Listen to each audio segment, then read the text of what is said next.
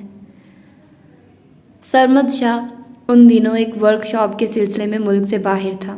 فارس غازی judicial remand پہ جس دن جیل بھیجا گیا، اس روز سرمد شاہ واپس آیا تھا۔ ایئرپورٹ سے گھر کے راستے میں اس نے ڈرائیور سے پوچھا تھا، آئزہ بی بی کہاں ہے؟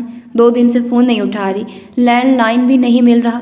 ڈرائیور لاتعلقی کا اظہار کر کے خاموش رہا تھا، البتہ بار بار بیک ویو مرر میں صاحب کو دیکھتا ضرور تھا۔ کار گیٹ کے اندر داخل ہوئی اور وہ دروازہ کھولتا باہر نکلا تو دیکھا لان میں آئزہ اور شیزہ کے والد کھڑے تھے۔ وہ دراز قد، سیاہ سرمئی قلموں والے بھرے بھرے جسم کے تنومند انسان تھے، سفید شلوار سوٹ میں ملبوس اور چہرے کا رنگ سرخ گلابی سا۔ ساتھ موجود 4 افراد بھی اسے دیکھ کر کھڑے ہوئے تھے۔ سرمد شاہ کو انہونی کا احساس ہوا تھا۔ السلام علیکم انکل، وہ بظاہر مسکرا کر کہتا، گلاسز گریبان میں اٹکاتا ان کی طرف آ رہا تھا۔ آئی جی صاحب آگے بڑھے اور ایک دم اسے گریبان سے پکڑ لیا۔ ساری دنیا کہتی تھی جیسا باپ ہے ویسا بیٹا نکلے گا، پھر بھی میں نے تمہارا اعتبار کیا۔ انہوں نے بھاری بھرکم ہاتھ اس کے منہ پہ جوڑا تھا، غصے سے وہ بہت سے مغلظات بھی کہہ رہے تھے۔ سرمد شاہ پیچھے کو لڑکھڑایا، تم نے میری دونوں بیٹیاں برباد کر دی۔ انکل کیا ہو گیا ہے؟ اس کا چہرہ سرخ ہوا۔ وہ ان کا ہاتھ روکنے کی کوشش کرنے لگا۔ 2 نوجوان آگے بڑھے اور آئی جی صاحب کو تھام کر بامشکل ہٹایا۔ ایک نے سرد سے سرمد شاہ کے ہاتھ پیچھے باندھے اور اس سے پہلے کہ وہ مزاحمت کر پاتا اس نے ہتھکڑی بند کر دی۔ کیا کر رہے ہو؟ چھوڑو مجھے۔ انکل میری بات سنیے۔ وہ بھی غصے سے چلایا تھا۔ وہ جھوٹ بول رہی ہے، وہ بکواس کر رہی ہے۔ وہ تمہاری دوسری شادی کے بارے میں جان گئی تھی، اس لیے تم نے اسے اغوا کر لیا۔ تم نے میری بیٹی کو برباد کر دیا۔ وہ غصے اور دکھ سے پھر اس کی طرف بڑھے تھے، مگر دونوں جوانوں نے انہیں پھر سے تھام کر پیچھے کیے رکھا۔ سر آپ کی طبیعت ٹھیک نہیں ہے، آپ اندر جائیے، یہ ہمارے حوالے ہے۔ ایک آفیسر ان کو تسلی دے رہا تھا۔ آئزہ کہاں ہے؟ آئزہ کو بلاؤ، وہ جھوٹ بول رہی ہے۔ وہ ان 2 اہلکاروں کے نرغے میں پھنسا، سرخ چہرے کے ساتھ چلا چلا کر ملازموں کو کہہ رہا تھا، مگر کوئی نہیں سن رہا تھا۔ نام مت لو میری بیٹی کا، وہ انگلی اٹھا کر تنبیہ کرتے گرجے تھے۔ آئزہ، ارسم اور شیزہ کو ملک سے باہر بھیج دیا ہے میں نے۔ ساری زندگی تم اپنے بیٹے کی شکل کو ترسو گے۔ تم بھی تو جانو اولاد کو کھونے کا درد کیا ہوتا ہے سرمد۔ آپ میرے ساتھ ایسے نہیں کر سکتے، چھوڑو مجھے۔ میرا بیٹا کہاں ہے؟ وہ چلایا تھا۔ اسے دور لے جاؤ میری نظروں سے، اس سے طلاق نامے پہ دستخط کرواؤ اور پراپرٹی کے کاغذوں پہ بھی۔ اس کو اتنا مارو ولید کہ اس کی شکل بدل جائے۔ وہ تیز تیز بولتے ہانپنے لگے تھے۔ 2 اہلکار اس کو زبردستی کھینچتے گھسیٹتے کار کی طرف لے جا رہے تھے۔ دیکھ لوں گا میں تم سب کو، کوئی بھی عدالت میں مجھ پہ کچھ ثابت نہیں کر سکتا، وہ ہذیانی انداز میں چلایا تھا۔ آفیسر نے اسے کار میں دھکا دیا، پھر جھک کر سختی سے اس کا چہرہ دیکھا۔ کون سی عدالت؟ ہم تمہیں تمہارے جیسے کسی تھانے نہیں لے جا رہے، ہم تمہیں بیورو کی زیر زمین جیل میں لے جا رہے ہیں۔ کرمنل پروسیجر کورٹ ہم پہ اپلائی نہیں ہوتا، نہ ہم تمہیں کسی عدالت میں پیش کریں گے۔ آج سے تم ایک مسنگ پرسن ہو۔ اور کھٹاک سے دروازہ اس کے منہ پہ بند کیا۔ آئی جی صاحب ابھی تک غصے سے ہانپتے اس کو گالیاں نکال رہے تھے، پھر وہ تھک کر کرسی پہ نڈھال سے بیٹھتے۔ انہیں معلوم تھا وہ طاقتور لوگوں کے ساتھ اٹھنے بیٹھنے لگا ہے، وہ ناجائز پیسہ بناتا ہے، فیورز دیتا ہے، مگر انہوں نے اسے کچھ نہیں کہا۔ وہ غیر جانبدار رہنا چاہتے تھے، اور انسان کو جہنم میں اس کی غیر جانبداری ضرور پہنچاتی ہے۔ انیکسی کے تہہ خانے میں دیوار پہ لگے کاغذوں کے ساتھ حنین کھڑی تھی۔ ہاتھ اونچا کر کے اس نے سرمد شاہ کی تصویر اتاری اور اس کے 2 ٹکڑے کر کے قریب جلتے ہیٹر پہ رکھ دیے۔ آگ کے شعلے تصویر کو اپنی لپیٹ میں لے کر سیاہ کرنے لگے۔ کبھی جو مدتوں بعد اس کا سامنا ہوگا، کبھی جو مدتوں بعد اس کا سامنا ہوگا، سوائے پاس آداب تکلف کے اور کیا ہوگا؟ حنا نے اطمینان سے مڑ کر زمر کو دیکھا، جو میز پہ فائلز اور کتابیں رکھے نوٹس بنا رہی تھی۔ سر اٹھائے بغیر بولی، اس کو انجوائے مت کرو۔ حنا چونکی، پھر خفیف سا سر جھٹکا۔ میں تو انجوائے نہیں کر رہی، سمر کے موبائل کی ٹون بجی تو وہ فون اٹھا کر دیکھنے لگی۔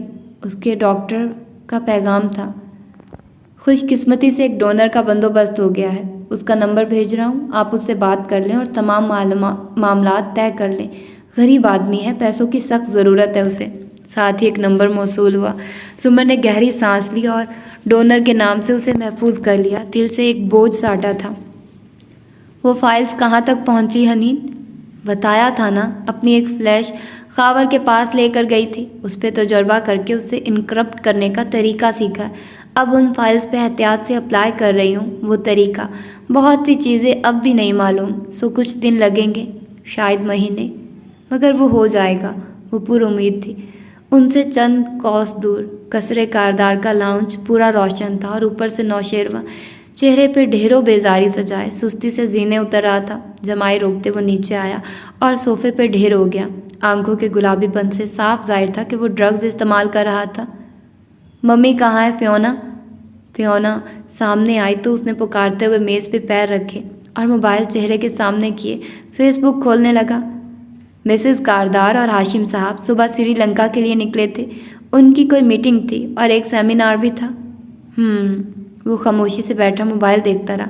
شہرین کی ساری ٹائم لائن چیک کی، ایک ایک پوسٹ پڑھی، مگر پھر بیزار ہو گیا۔ سر جھٹک کر چہرہ اٹھایا تو مرکزی دیوار پہ بڑا سا وکٹورین ڈیزائن کا فریم آویزہ دیکھا، جس میں وہ چاروں کھڑے مسکرا رہے تھے، اورنگزیب، ہاشم، جواہرات اور وہ خود۔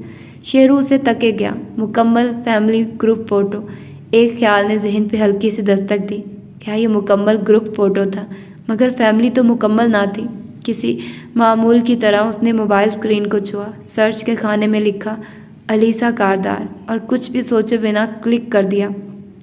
فہرست میں پہلے نام کی بریکٹس میں لکھا تھا آنٹس ایور آفٹر۔ جس زمانے میں گھر میں اس لڑکی کے نام پہ جواہرات اور اورنگزیب میں لڑائی ہوتی تھی، تب اس نے سرچ کیا تھا اس کو، شاید اسی لیے اس کا نام اب بھی نکل آیا تھا۔ سرے فہرست نوشیروان نے پروفائل کھولی، کور فوٹو پہ کلک کیا۔ وہ 2 ہفتے قبل لگائی گئی تھی، پہلے سے ذرا بڑی بڑی اور مسکراتی ہوئی الیسا کتابیں لیے کسی یونیورسٹی کے باہر کھڑی تھی، اس کی آنکھیں۔ شیرو نے اسکرین کو زوم ان کیا، بالکل اورنگزیب جیسی تھی، نوشیروان جیسی، فارس جیسی۔ کتنے ہی پل بیت گئے، وہ یوں ہی گردن ترچھی کیے اس کی تصویر دیکھتا رہا۔ وہ ریحاب سے صحت یاب ہو کر آ گئی تھی اور اب تعلیم حاصل کر رہی تھی، یہ تصویر سے واضح تھا۔ بغیر کسی دوسرے خیال کو ذہن میں لائے شیرو نے فرینڈ ریکویسٹ کے آپشن کو کلک کر دیا۔ دوستی کی درخواست بھیج دی گئی ہے، فیس بک نے ادب سے اطلاع دی۔ وہ عجیب سا محسوس کرنے لگا تھا۔ نہ شاہ پہ مرے ہم، نہ شاہ سے ڈرے ہم، کچھ عجیب گر نہ ہوتے، شاہکار بن کے جیتے۔ کولمبو کی پرنم بھیگی ہواؤں میں اس شام عجیب سا جوش تھا جو مایوسی کی انتہا پہ پہنچنے والوں کو نئے دن کے سورج کی امید دلایا کرتا ہے۔ ایسے میں اس طویل قامت ہوٹل کی عمارت کی ایک کھڑکی سے اندر جھانکو تو بیڈ پہ نیم دراز آبدار کتاب پڑھتی دکھائی دے رہی تھی۔ بال اسکارف سے آزاد، لمبے اور سرخ رنگ کے تھے، چمکتا ہوا سرخ بھورا رنگ۔ بیڈ سائڈ ٹیبل پہ دھرا، موبائل خاموش تھا۔ اس پہ ہاشم کی پچھلے 7 دنوں میں 7 کالز آئی تھی جو اس نے نہیں اٹھائی تھی۔ خاور کی ایک ہی تھی جو اس نے سن کر بے رخی سے صرف اتنا کہا تھا، ابھی وہ دن نہیں آیا جب ہاشم کاردار مجھ پہ حکم چلا سکے، جب مرضی ہوگی چلی جاؤں گی، اور کھٹاک سے فون بند کر دیا تھا۔ اب بھی پڑھتے پڑھتے اس نے اچانک دراز کھولا اور وہ مڑا تڑا سا کاغذ نکالا۔ حمل، اس کا کیا مطلب تھا؟ وہ الجھ کر اس تصویر پہ ہاتھ پھیرنے لگی۔ زیر زمین جاؤ تو سعدی کے کمرے کے باہر بنے لاؤنج میں ہاشم گرے سوٹ، ٹائی اور مسحور کن پرفیوم میں لپٹا ایک کرسی پہ ٹانگ جمائے بیٹھا تھا، جبکہ جواہرات درزدیدہ نظروں سے ادھر ادھر دیکھتی، پرس نیچے رکھتی دوسری کرسی پہ بیٹھ رہی تھی۔ اس کے لبوں پہ مسکراہٹ مگر آنکھوں میں شدید کوفت تھی۔ سعدی سامنے آ کھڑا ہوا تو وہ بدقت مسکرائی، نزاکت سے ماتھے پہ آئے بال انگلی سے پیچھے جھٹکے اور سر سے پیر تک اسے دیکھا۔ تم کیسے ہو سعدی؟ مجھے خوشی ہے کہ تم نے درست راستے کا انتخاب دیر سے ہی صحیح مگر کر لیا۔ وہ سفید ٹی شرٹ اور نیلی جینز میں ملبوس تھا، چہرے پہ سنجیدگی اور آنکھوں میں نرمی تھی۔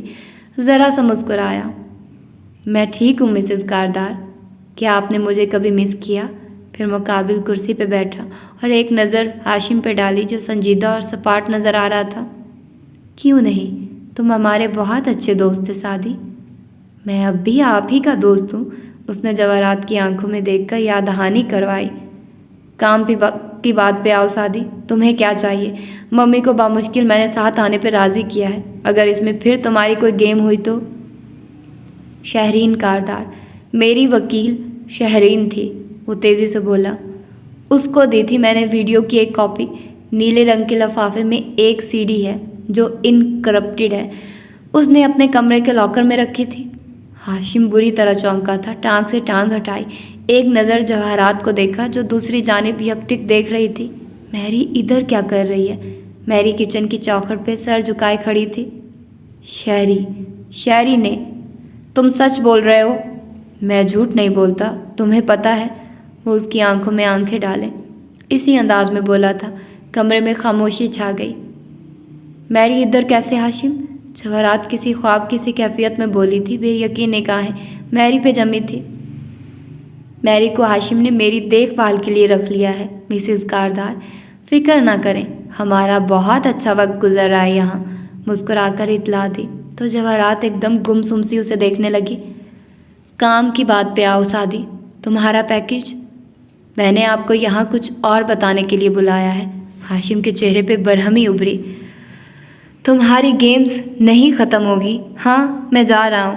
وہ بیزار سا کھڑا ہوا ہی تھا کہ سعدی نے گردن اٹھا کر اسے دیکھا۔ تمہارے باپ کی موت طبی نہیں تھی، اسے قتل کیا گیا تھا۔ لمحے بھر کو ہر شے ساکت ہو گئی، باہر بہتا سمندر، تیز چلتی نم ہوا، ہاشم کی آنکھیں اور جواہرات کی دھڑکن۔ کیا بکواس ہے یہ؟ وہ بیٹھا نہیں، انداز میں غصے سے زیادہ تعجب تھا۔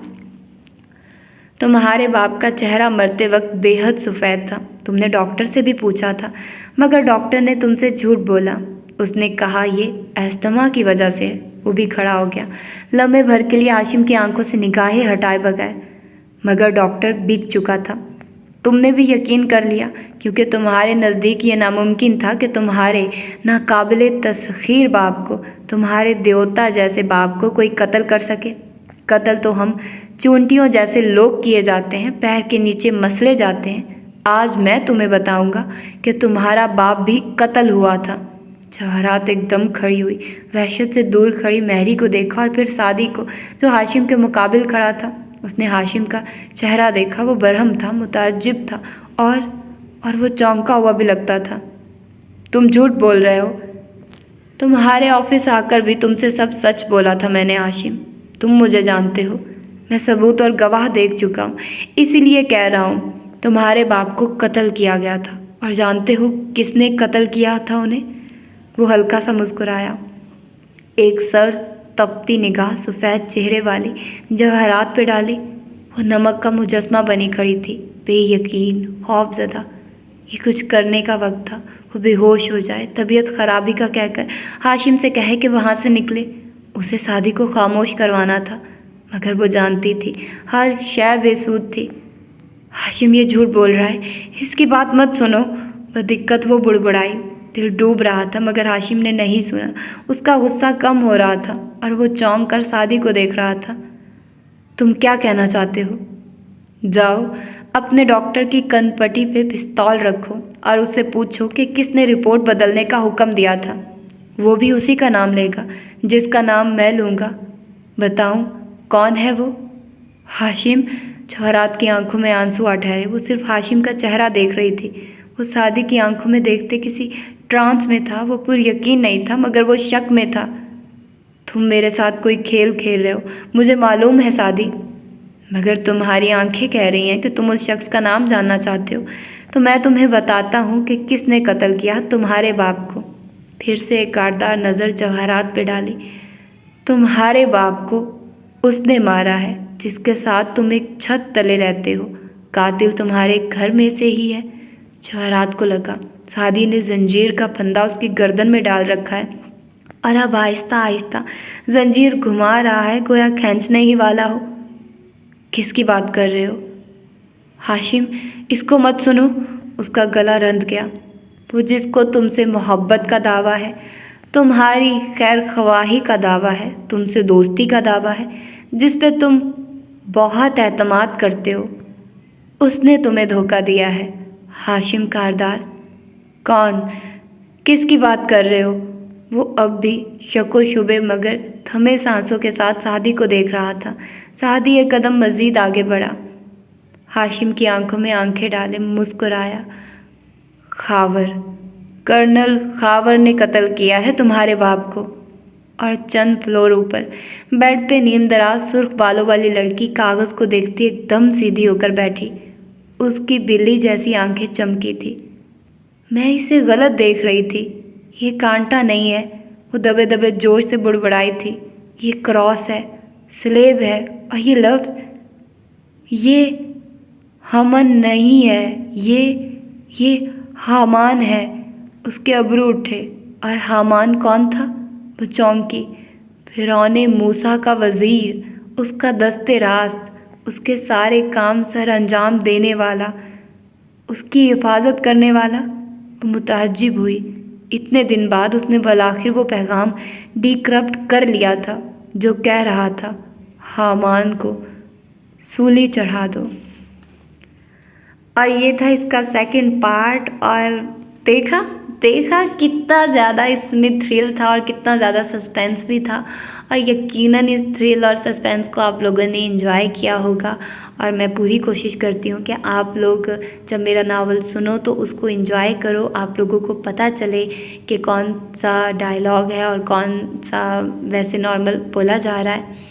تو ہوپس ہو کہ میں اپنی اس کوشش میں کسی حد تک کامیاب رہی ہوں، یا یہ تو خیر آپ لوگ ہی بتائیں گے کہ کیسا میں پڑھ رہی ہوں اور کس طرح کا پڑھ رہی ہوں۔ باقی آپ لوگوں کا مجھے فیڈ بیک اچھا ہی ملتا ہے، اور آپ لوگ بہت زیادہ اس ناول کو پسند بھی کر رہے ہیں، جو لوگ سن رہے ہیں اس ناول کو۔ اور یہ ناول بے شک بہت ہی زبردست ہے۔ نمرا بہت اچھا لکھتی ہیں، اللہ ان کو سلامت رکھے اور ان کے ٹیلنٹ کو مزید بڑھائے، ان کے علم میں وسعت فرمائے، اور اسی طرح ہمارے علم میں بھی اضافہ فرمائے، آمین۔ تو اپنا ڈھیر سارا خیال رکھیے گا، مجھے دعا میں یاد رکھیے گا۔ ملتے ہیں انشاءاللہ اس کی اگلی ایپیسوڈ میں۔ اللہ حافظ۔